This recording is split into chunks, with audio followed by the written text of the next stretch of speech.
Good evening and welcome to my show. I'll be your host. I'm Robert John. Tonight we will look into some of the greatest inventors of our time and see their inventions and how it all started. Let's begin.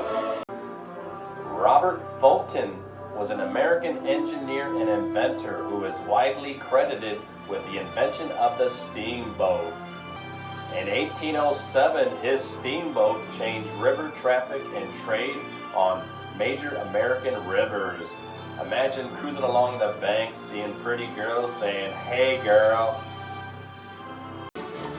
Eli Whitney, an American inventor, mechanical engineer, and manufacturer, best remembered as the inventor of the cotton gin, but most important for developing the concept of mass production of interchangeable parts.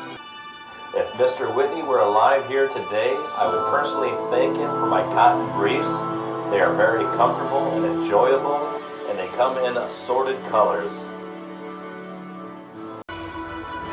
Henry Ford did not invent the automobile as many people mistakenly assume, but he did improve the assembly line for automobile manufacturing, received a patent for transmission and mechanism, and popularized the gas-powered car with the Model T.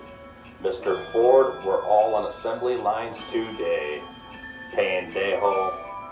The Wright brothers, Orville and Wilbur, were two American aviation pioneers, generally credited with inventing, building, and flying the world's first successful motor-operated airplane. In 1903, they completed the first flight at Kitty Hawk, North Carolina. They did me little good, as I don't fly, but as for the rest of the world, more power to you.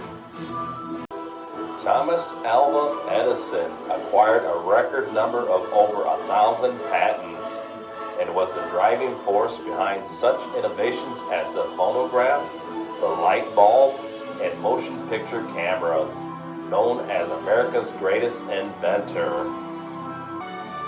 Now, Thomas, if you could think back, why turn the light on when better things happen with the lights off? Benjamin Franklin, who is one of our founding fathers and is featured on the $100 bill.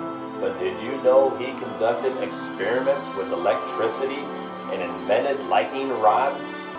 In 1752, he flew a kite in a thunderstorm and demonstrated lightning is electricity. He also created bifocal eyeglasses. I give thanks to Benjamin because I am a user of bifocal eyeglasses. But as far as flying kites, that's way past my time. Samuel Morse in 1838 developed a system of dots and dashes for sending signals that would eventually become known as the Morse code, with successful sending telegraph messages.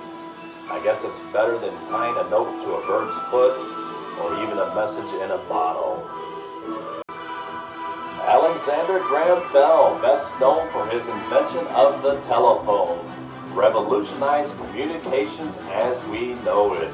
Launched the Bell Telephone Company in 1877. Had Alexander been able to look into the future, he would have seen the many uses of the telephone. For instance, telemarketers, obscene phone calls, fraudulent people, and booty calls. He may have thought about this one more time, but thanks to his great invention, we all can communicate better now.